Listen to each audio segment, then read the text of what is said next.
Here in the test kitchen, we love it when we can find alternate uses for everyday kitchen items. One of my favorites is using a Bundt pan to roast a chicken.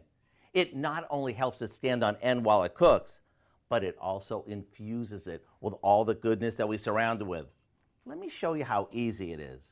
We begin by mixing olive oil with some garlic and onion powder, along with paprika and a little salt and pepper. We rub this all over the chicken, inside and out. Now we place the chicken tail side down onto the center part of the Bundt pan, like this. You want to make sure that the tips of the wings are tucked in so they don't burn while they cook.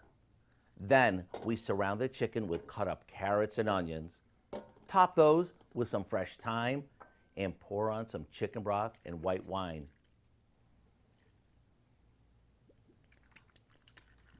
This goes onto a baking sheet and into the oven it goes to slow roast until it's cooked through and the skin is crispy. There you have it, one of the most flavorful and moist roasted chickens you'll ever eat.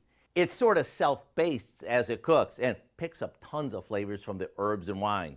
The recipe for our herb roasted Bundt pan chicken is online now, just in time for dinner tonight.